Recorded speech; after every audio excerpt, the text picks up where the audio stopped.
Friends, I hope you like our story. If you enjoy it, please like the video. If you're new to the channel, don't forget to subscribe and press the notification bell so you're the first to receive updates. I came to this city and searched for jobs everywhere. For several years, I worked in a hotel. After that, I got a job in a large mansion. The house where I worked was home to a husband and wife. The couple didn't have any children, even though they had been married for 10 years. It was my hotel owner who helped me get this job in the mansion, because for some reason, he had to shut down his hotel. He knew I worked at his hotel and wondered where I would find another job afterward. Out of pity for my situation, he arranged for me to work at this place. I was now working at a place where the owner was just as kind as my previous boss. In fact, he used to pay me even more than my previous employer. I started sending more money to my family than before. The owner's behavior towards me was always very good, and the lady of the house, the mistress, was just fine. At night, however, she used to snore very loudly. I was the only servant in this house and handled all the work because the owner and his wife needed a trustworthy servant. Since the lady of the house used to sleep deeply, I would carry out all the tasks without any worries. One night, I went into her room for some work. Suddenly, I was pushed, and I slipped, falling onto her. She woke up startled, and I wanted to run away, but by then, the door had been closed. I was in shock and wondered who could have done such a thing. When I came to clean the owner and his wife's room, I was surprised to see their wedding photo. I couldn't believe that the lady of the house had been so beautiful even 10 years ago. Seeing her beauty left me stunned. After all, I was a man, and although I had seen many beautiful girls and women around me before, this was something else entirely.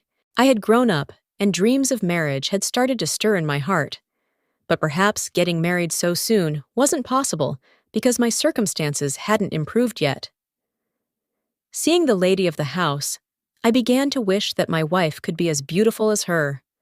My father was a helpless man, and so I had to leave the village and come to the city to work and support the family expenses. I was my parents' only son. I understood their struggles, which is why I stayed away from them, doing countless jobs in the city to earn money. At the lady of the house's place, I had to work day and night because the owner had promised me double the salary for the amount of work I had to do. I used to talk to my parents every day over the phone. When I told them that I was getting double the salary at this job, they were very happy. They said that if I had gotten this job earlier, it would have been so beneficial for us. My father felt very ashamed that he had to send his young son to work. He said to me, "Son, if I had been healthy, I would never have let your childhood be ruined like this.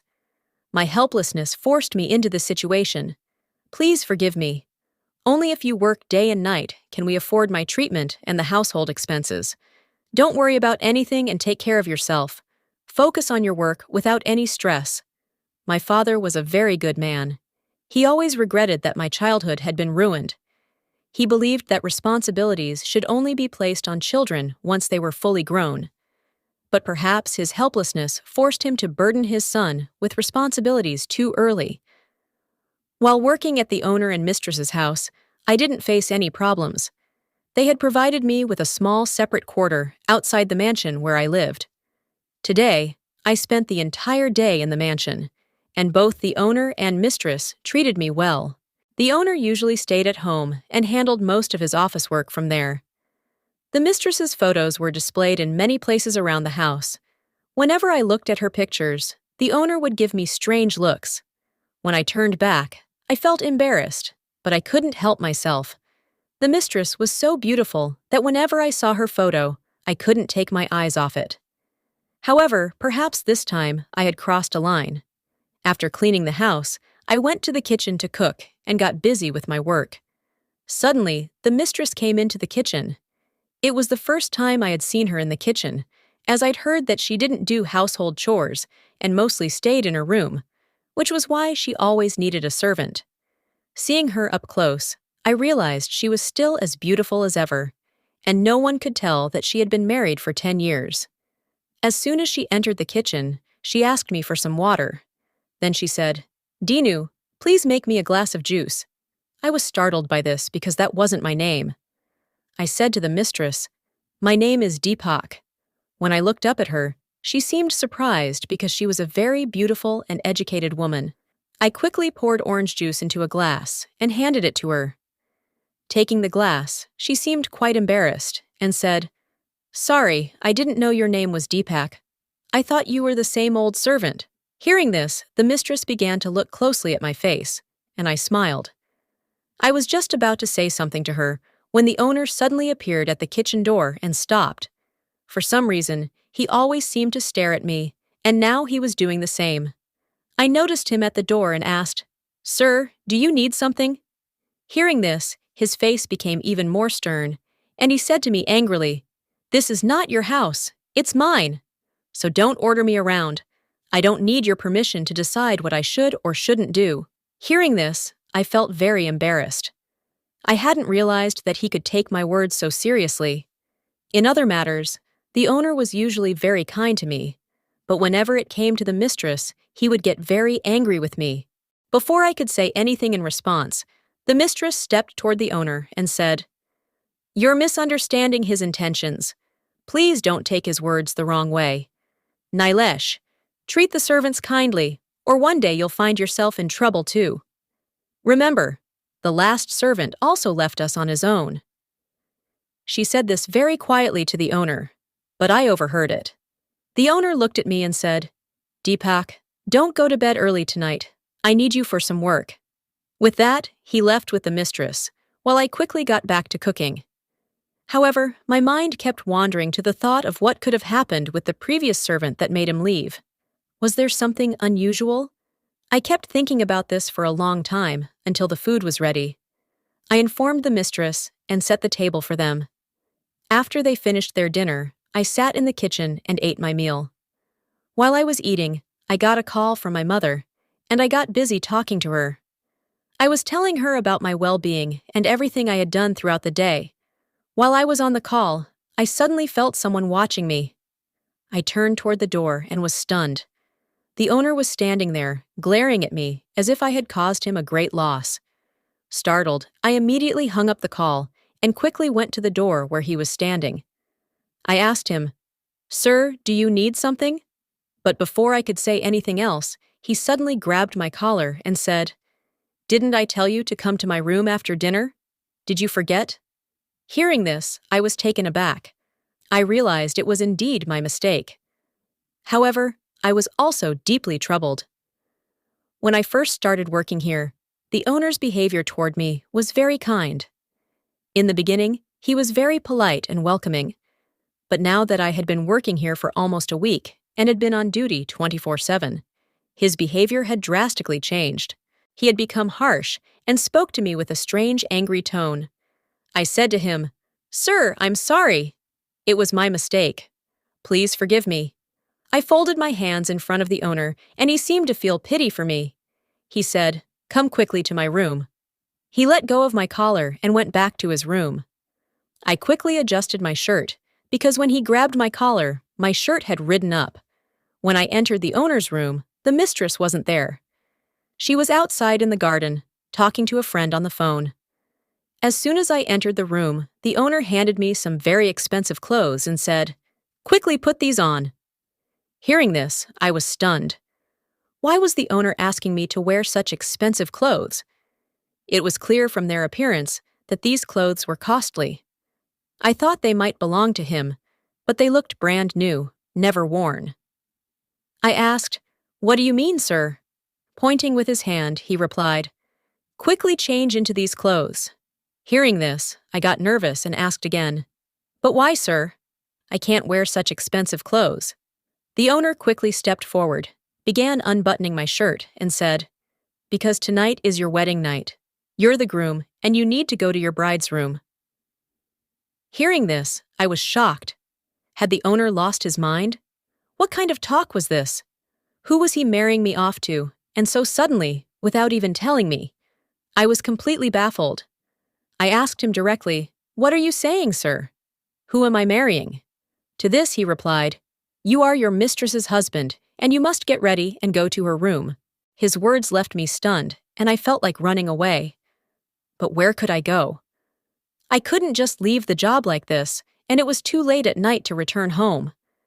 My house was far from here, and even if I somehow managed to reach home, my elderly parents would wonder why I had suddenly left my job and returned. Seeing me in that condition, they would be worried. Rather than troubling my parents, I decided to handle the situation myself. Reluctantly, I put on the clothes the owner had given me. He styled my hair with his own hands and sprayed his new perfume on me, which filled the entire room with its fragrance. He even gave me his most expensive shoes to wear. When I looked at myself, I couldn't recognize myself. I thought to myself that when I get married someday, I'll look just as handsome. But what about my bride? The thought of being a groom suddenly reminded me of the mistress, and I was filled with anxiety because I was supposed to go to her room, dressed like this, under the owner's orders. If I didn't comply, the owner might fire me, and losing this job would create immense problems for me. I was mentally exhausted from thinking about how to escape this situation. Although I found the mistress attractive, I had never thought anything inappropriate about her. This was the owner's command, and if I didn't obey, I risked losing my job. This job was crucial for me, so I reluctantly got ready as the mistress's groom. Once I was ready, the owner grabbed my hand and forcefully took me to the mistress's room. I had no idea what the owner was trying to do. Whenever I tried to question him, he would glare at me and tell me to stay quiet. He brought me to the mistress's room. After talking to her friend for a long time in the garden, the mistress had gone to another room to sleep, as it had taken me an hour to get ready with the owner. The owner looked at me and said, "This is your bride's room, and your bride is sleeping inside. Wake her up and spend the entire night with your wife." Hearing this, I said, "Sir, are you in your senses? What are you saying? How can I be the mistress's husband? If she finds out about this, she'll throw me out of the room and look down on me. She'll misunderstand me. And if she accuses me of something and tarnishes my reputation, I won't be able to show my face to anyone. My elderly parents have no one else in this world except me. If they found out about this, they would be devastated. How would I explain to them that I came here for work and ended up doing something like this? The world will shame me, and I will become a disgrace. I can't do this." I grabbed my employer's feet and began pleading with him. "Sir, please let me go. Don't make me commit this sin. Please spare me, sir. The mistress is a good woman, and I don't want to be seen as wrong in her eyes." I begged him desperately, but he didn't believe a word I said.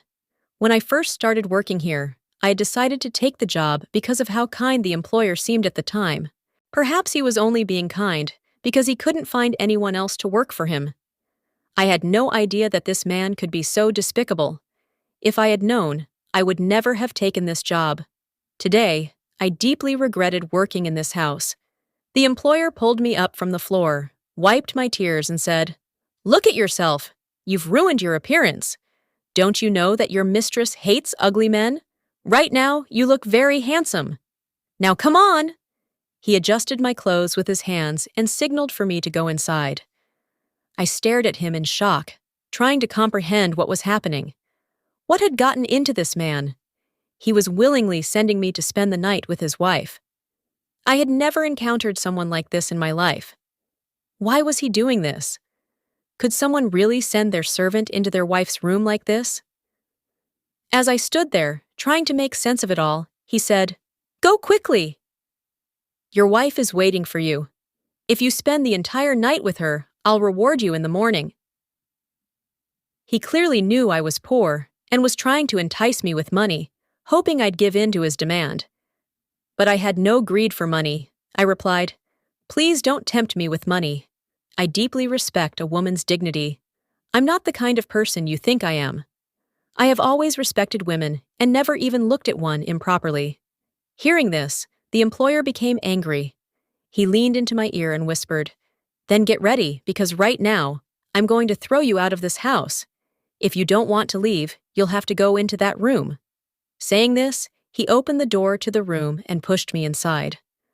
I fell straight on the bed on top of the mistress, who was sleeping on the bed on her side. The master pushed me so hard that I could not even recover.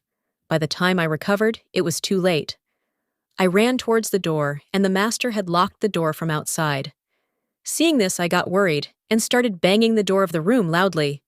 I shouted at the master to open the door, but the door did not open. I was surprised and worried and was looking at the mistress. When she looked at me, she was also stunned. She said, "What are you doing in my room at this time? And what kind of clothes are you wearing? Are you going somewhere? Or have you come from somewhere?" Saying this, the mistress got up from her bed and started moving towards me. I had to spend the night with my mistress. Just thinking this made my body tremble, and I said to my mistress, "Please forgive me. Please don't misunderstand me." Saying this, I stood near the door and my eyes were downcast. I was very scared. I was locked in a woman's room at this time of the night. My mistress could put any kind of allegation on me. No matter how noble and decent the man is, a woman does not take long to put an allegation on him, and people also believe this allegation to be true.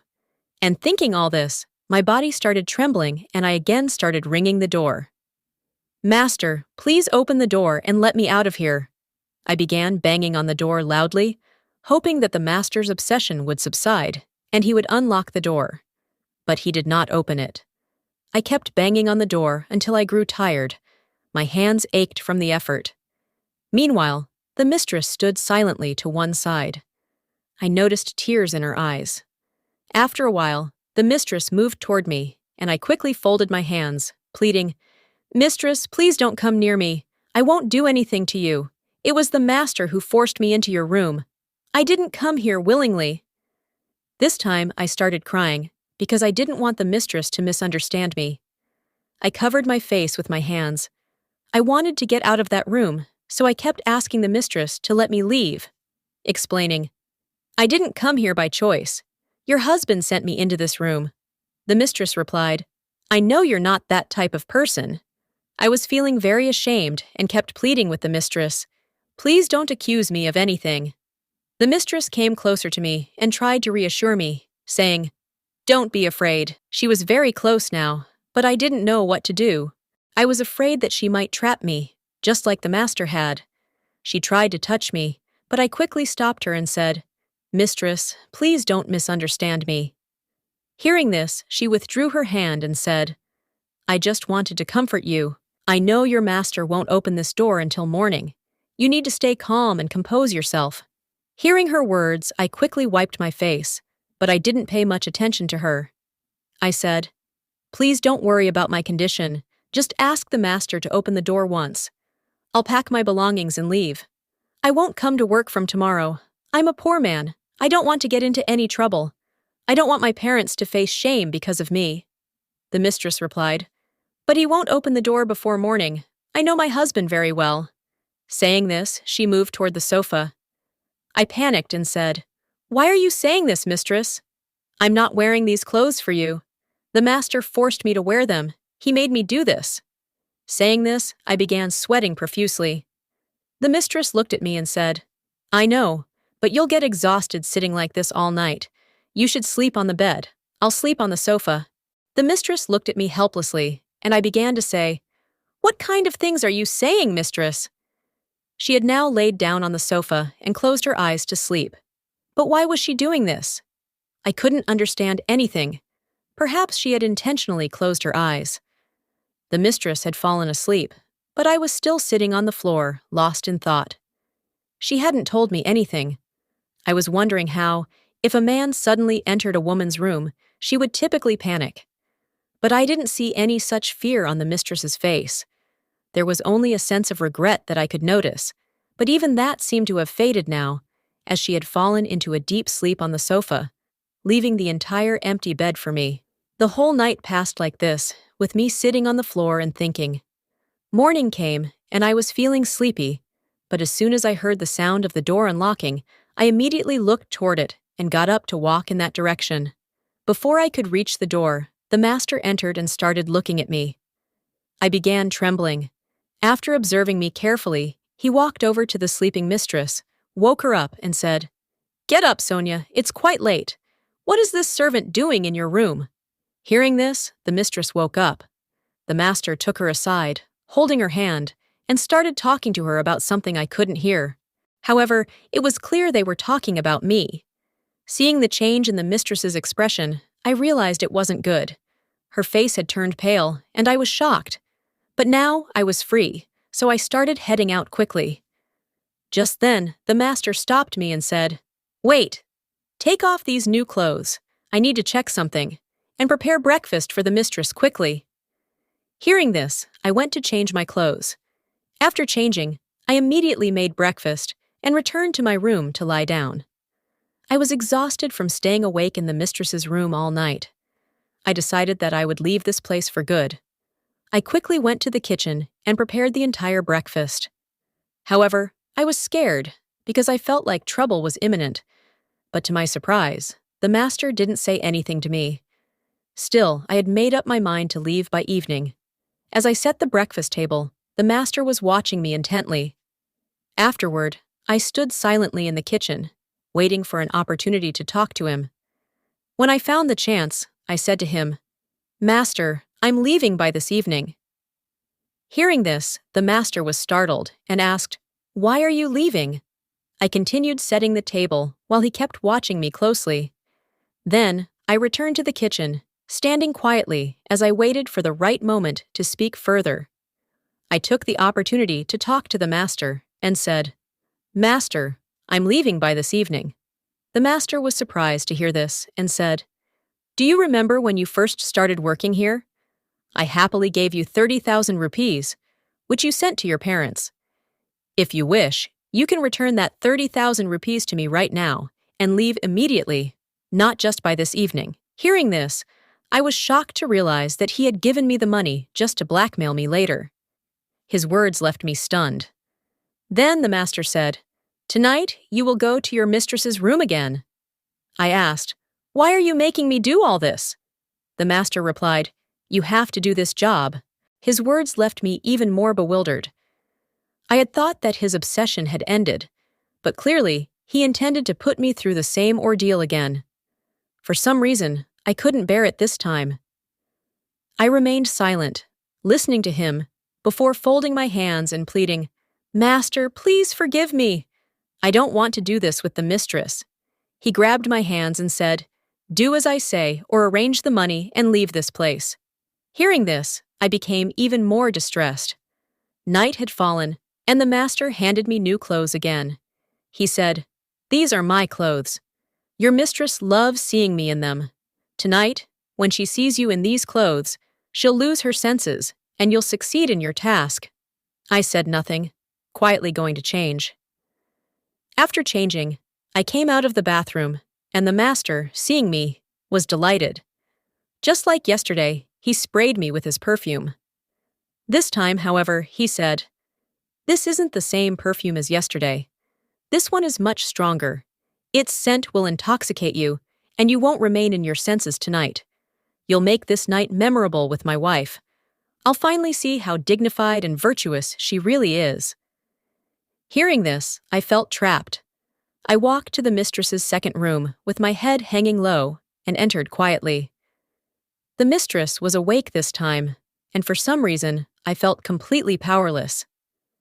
I sat silently, keeping my head down. As I sat, I recalled the master's words before I entered the room. "Last night, you were in your senses, but tonight, you won't be. The perfume I sprayed on you will make you lose control." He had added, "Your mistress loves these clothes. When she sees you in them tonight, she'll lose her composure." The mistress kept staring at me, and I was deeply ashamed. The master's words echoed in my ears, and I felt humiliated sitting before her. The entire night passed like this. The mistress watched me for a long time before going to sleep on the sofa. I don't know when I also fell asleep. In the morning, when I opened my eyes, I saw that the mistress was still asleep on the sofa, but I found myself on the bed. I panicked and got up quickly. The first thing I did was try to open the door, but it was locked. Morning had arrived, and I was finally feeling more in control as the effects of the previous night's haze wore off. I was extremely distressed and began banging on the door loudly. The noise woke the mistress, and shortly after, the master unlocked the door. I rushed out quickly while the master laughed at me. I ignored his laughter, knowing that once again I had successfully protected the mistress's dignity, which was all that mattered to me. I immediately went to the bathroom, changed back into my own clothes, and then went to the kitchen to prepare breakfast. I had already decided that when the master left for his room, I would approach the mistress and tell her I could no longer work here. I planned to request her permission to leave, as I didn't want to get caught up in any bigger trouble. Suddenly, I heard loud voices coming from the mistress's room. The sound of shouting startled me, and I went towards the room. From the open door, I saw the master and mistress arguing. I overheard their conversation, and the mistress was angrily telling the master, "You've treated every servant like this. It's only fortunate that none of them ever did anything wrong with me, or I don't know how many times I would have lost my honor. Every servant leaves because of your behavior, but you never stop your actions." The mistress then handed the master a glass of water and told him to take his medicine. The master refused, but the mistress forced him to take it. After taking the medicine, the master felt dizzy, and the mistress helped him lie down on the bed. Soon, he was fast asleep. Seeing this, I entered the room. The mistress, noticing me, said, "Come in, Deepak." "I was waiting for you." She added, "I need to talk to you, but first, make 2 cups of tea for us." My mind was completely blocked by everything I had seen and heard, but without asking any questions, I went to prepare tea. After making it, I placed the tea in front of the mistress. She told me to sit, and I did. Then she said, "Drink your tea." With my head down, I sat quietly and drank the tea. The mistress began sharing her story with me. She said, "You must be wondering what kind of man my husband is, who wants to send his wife to his servant. This man is my husband, but 2 years ago, he had an accident that caused him to lose his memory. Before the accident, he loved me madly.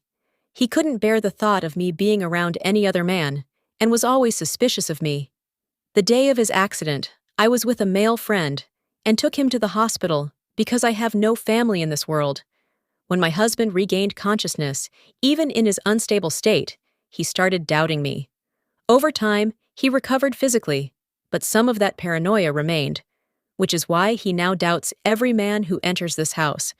He believes I can adjust with any man.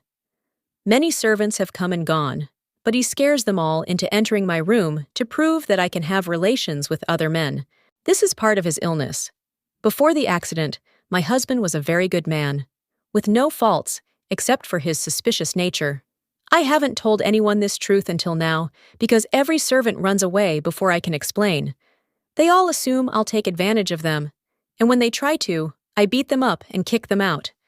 If you had tried anything with me that night, I would have done the same to you, and you'd have left the next day like the others. But you're different. You're not like them. Hearing all of this left me shocked. My master was mentally ill, and I had misunderstood him. The mistress continued, "It will take 10 months of continuous treatment for your master to recover fully. I could have hired a female helper, but I knew no woman could help me care for him as you do. You'll need to take good care of him and ensure he takes his medicine on time." I couldn't refuse. I agreed to help treat the master and decided to stay. Every night, as per the master's instructions, I would go to the mistress's room, but this routine helped me gradually persuade him to take his medicines. Even though the master didn't want to, I managed to get him on track with his treatment. Gradually, the master's treatment was completed, and he started recovering.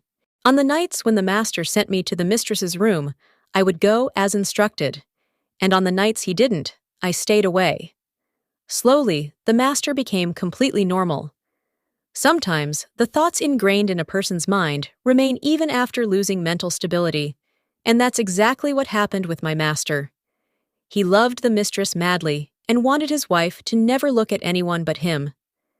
This same insecurity resurfaced in his mind after the accident when he saw the mistress with her friend, leading him to decide to prove her unfaithful. Day by day, the master's condition improved, and the mistress was deeply grateful to me. Now, many years have passed since I started working at this mansion. The master is completely healthy, and both the master and mistress trust me immensely. They have also helped me and my family in countless ways. In fact, I am now married, and it was the master and mistress who arranged my marriage to a poor girl.